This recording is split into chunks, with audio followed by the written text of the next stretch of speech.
정원석입니다. 많이 오셨네요. 인사드릴게요.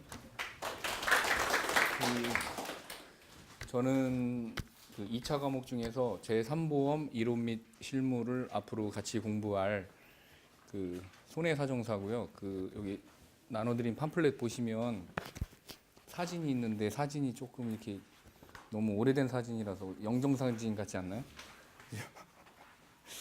원래는 젊다고 해야 되나? 그 나이가 좀 많은데 좀 젊어 보입니다. 나이가 43이에요 올해. 그쵸? 아닌가? 젊어 보이지 않아요? 이 설명회 할 때가 가장 긴장되는 것 같아요. 저는 본 강의할 때는 그렇게 뭐 어떤 챕터나 주제를 가지고 공부를 하니까 크게 어렵지 않은데 설명회 할 때는 뭔가 그 매력을 드려야 되는데 제가 별 매력이 없어서 뭐 열심히 공부하면 되죠, 그죠? 일단은 제가 말씀드릴 게 그 3보험은 앞에서 자동차 보험 그 커리큘럼이나 이런 거 들으셨죠, 그죠? 3보험은 그 큰 논리가 없어요. 3보험은 큰 논리가 없습니다. 그래서 제가 여기다 쓰면서 잠깐 말씀드릴게요. 혹시 공부 처음 하시는 분 계신가요? 처음 하세요? 그러면 작년에 안타깝게 떨어져서 유예되셨다. 손을 안 드시. 다 처음 하시나요? 그래요? 처음이세요? 예. 처음 하시는구나. 3보험은요. 제3보험은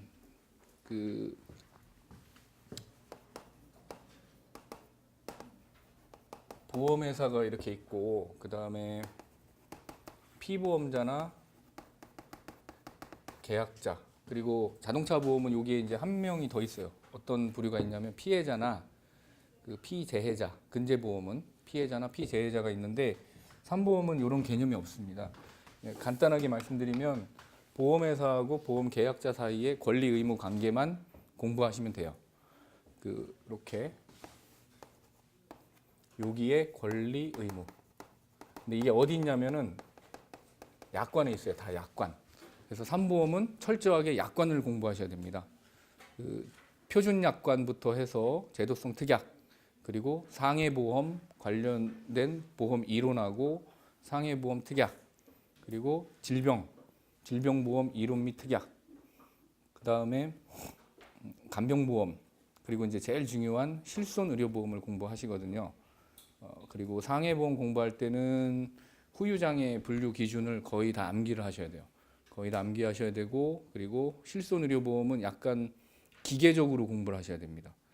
주로 계산 문제로 출제가 패턴이 계산 문제로 나오기 때문에 어떤 요건이 주어지면 그냥 바로 풀 수 있게 어떤 식을 도출해서 바로 풀 수 있게 이렇게 만드셔야 되고 문제를 많이 접하셔야 되는 게 제3보험이다. 하지만 문제점이 있어요. 제3보험은 거의 약관을 거의 암기를 다 많이 하셔야 돼요. 그 얘기는 무슨 얘기냐면 암기 과목하고 좀 비슷합니다.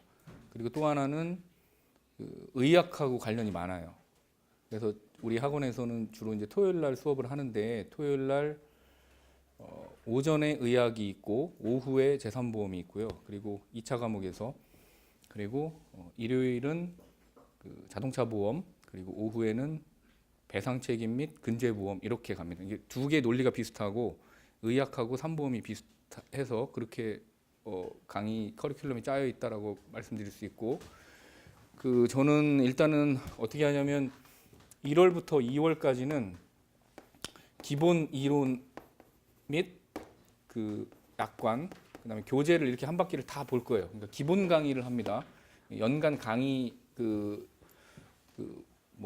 계획을 말씀드리는 거예요. 1, 2월에는 기본 강의가 있고요.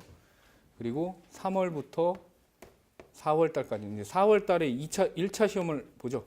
1차 시험을 보고 3월 달에는 작년 유예생이나 계산 문제 패턴을 조금 먼저 습득하실 분들은 3월 달에 계산 문제 위주로 공부를 한다라고 생각하시면 되고 그다음에 5월부터 6월까지 5, 6월 달에는 최종 정리 and 그다음에 문제풀이반으로 이렇게 강의가 짜여 있어요. 문제풀이반. 그다음에 7월부터 마지막 8월까지 8월에 2차 시험이 있기 때문에 8월까지는 모의고사로 이렇게 들어간다라고 생각하시면 됩니다. 모의고사.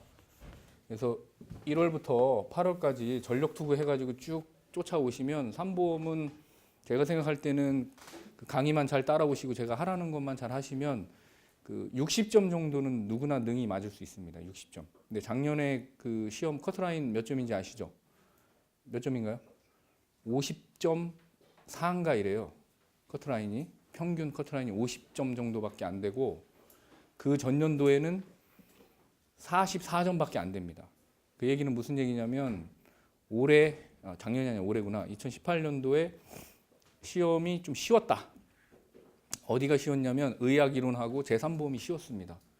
아주 쉬웠고 근제하고 자동차 보험은 약간의 난이도가 있었는데 그 제가 생각할 때는 큰 난이도가 있다라고 보긴 좀 어려워요. 어쨌거나 커트라인이 그렇게 높지 않습니다. 그리고 우리가 100점 맞는 시험이 아니기 때문에 그 누구나 능히 다 합격하실 수 있어요. 아시겠죠? 어렵지 않습니다. 60점 정도는 누구나 다 맞을 수 있어요. 지금 그 작년에 합격하신 올해하고 작년에 합격했던 그 학원 수강생들이 몇 분이 와 계신데 그 다 대부분 55점 이상, 60점 이상, 삼보험은 다 그렇게 맞아서 합격하신 분들이고 그 본인들이 많이 공부를 하셔야 돼요. 본인들이 많이 암기를 하셔야 되고 근데 제가 암기를 할 때는 좀 이렇게 쉽게 어떤 부분은 어떻게 암기를 하셔라. 그리고 공부할 때는 가장 먼저 중요한 게 암기가 중요한 게 아니라 먼저 이해를 하시고 그 다음에 암기하셔야 돼요.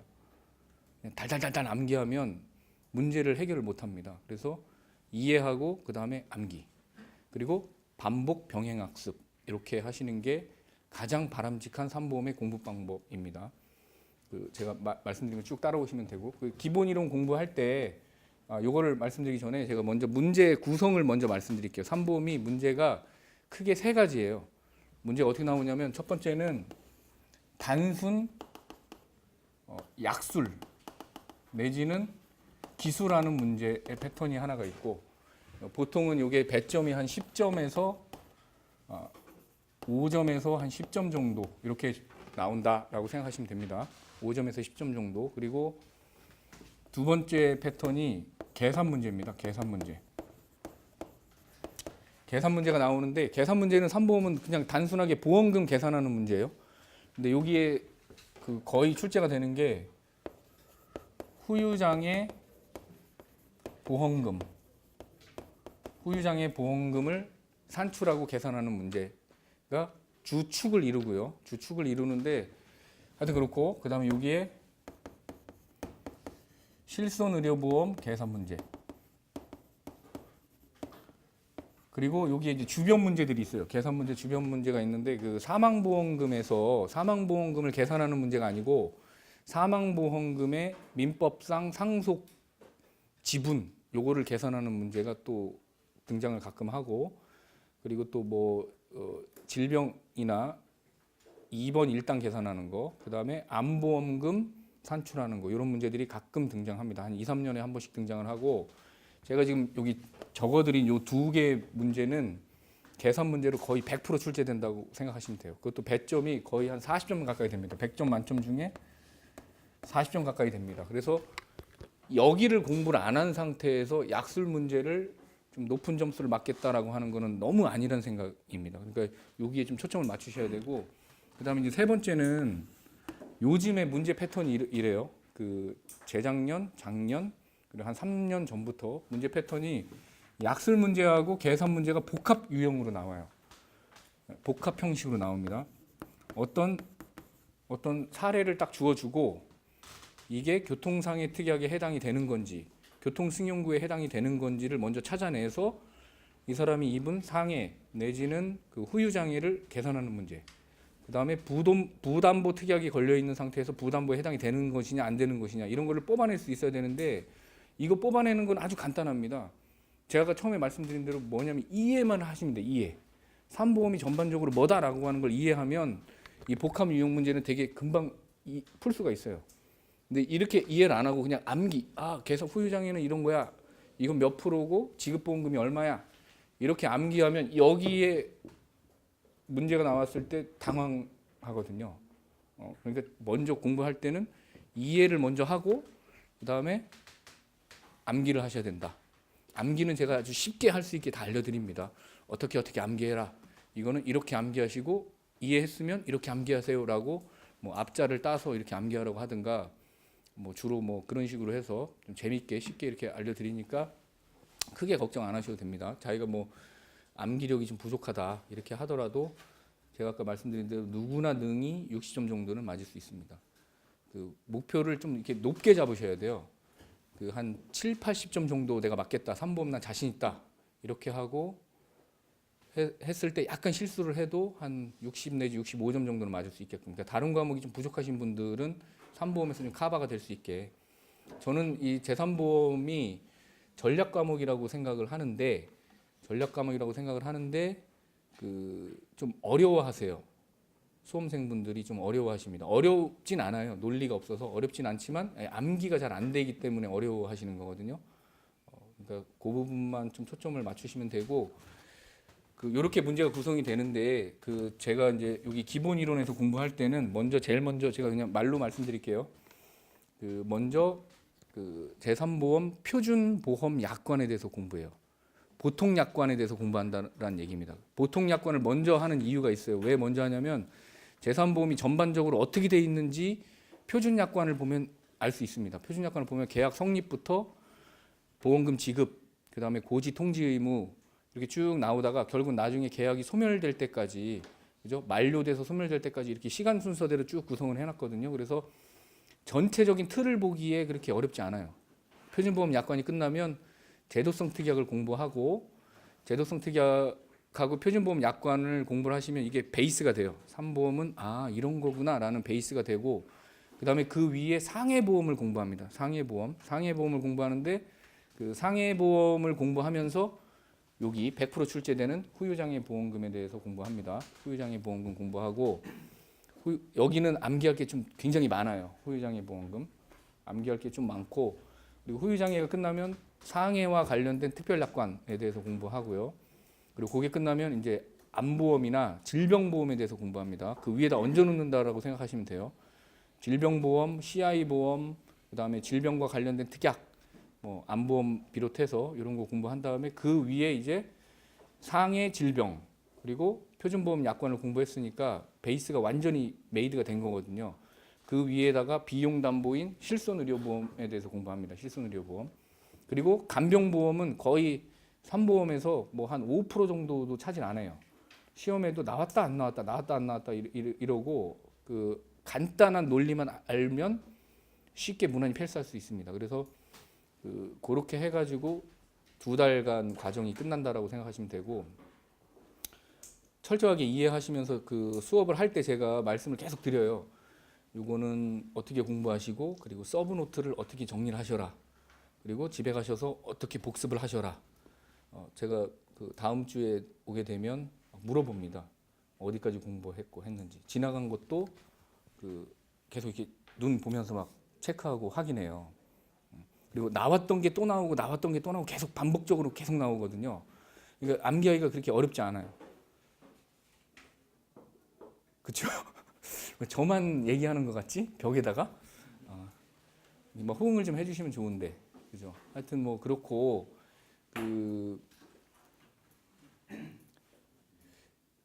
이 말씀은 좀 드리기 좀 그런데 그 3보험이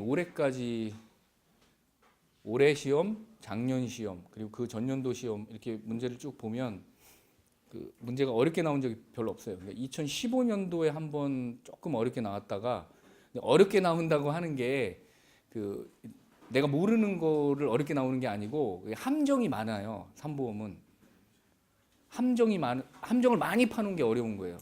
다 되게 쉬워요. 논리가. 무슨 아시죠? 네. 그 2015년에 좀 어렵게 나오고 16, 17, 18년도 3년 차가 굉장히 쉽게 나왔습니다. 문제가. 그러면 2019년도 내년에는 좀 어렵게 나올 가능성이 있어요. 어렵게 나온다 하더라도 함정만 많을 뿐이지 전혀 어렵지가 않다. 아시겠죠? 3보험을 전략 과목으로 하세요. 그러면 의학도 마찬가지고 그 배상 책임이나 자동차 보험 되게 쉬워집니다. 그렇게 공부를 하시면 되고 제가 일단은 뭐 드릴 말씀은 일단 다 드렸고 혹시 뭐 질문하실 거 있으신지 그러면 제가 더 쉽게 말씀드릴게요. 제가 원래 말주변이 별로 없어서 이런 자리에서는 얘기를 잘 못해요. 근데 공부를 같이 하시게 되면 좀 재밌게 합니다. 그, 처음 공부를 시작하시는 분들도 있고 작년에 뭐 이렇게 유예되신 분도 계신데 제가 생각할 때는 자기가 어떻게 하느냐에 따라서 다른 것 같아. 시험을 합격해도 마찬가지예요. 시험을 합격해도 지금 저기 기다리고 있는 친구들이 작년, 재작년에, 올해, 작년에 합격했던 친구들이 몇 분이 계신데 그 이름만 들면 아는 보험회사에 입사한 친구도 있고 그리고 뭐 자회사나 이런 데 입사한 친구도 있고 독립손사에서 근무하는 친구도 있고 그리고 또 서베이 회사에서 일하는 친구도 있어요. 자기가 방향을 정하잖아요. 나이가 좀 많으신 분들 독립손사를 내가 하겠다. 그러면 시험은 당연히 패스하셔야 되고 그리고 다른 것들 업무를 하면서 내가 잘 모를 수 있겠다라고 하는 거 부딪혔을 때 실무에서 경험하는 거 있잖아요. 그런 것들을 저랑 친해지셔서 공부를 하는 건 당연한 거고요. 공부하시면서 저랑 친해지는 건 당연한 겁니다. 저를 괴롭히셔야 돼 많이. 뭐 톡을 주셔도 되고 새벽에 전화 주셔도 돼요. 문자 주셔도 되고 저를 많이 괴롭히셔야 나중에 끝까지 제가 다 도와드리거든요. 그렇게 하시면 돼요. 지금 뭐 이렇게 딱 봐도 연세 좀 많으신 분 계신데 독립손사 하실 분들은 인연을 계속 이어가시면 됩니다. 제가 마지막으로 여기에다가 제 연락처 하나 적어드릴게요.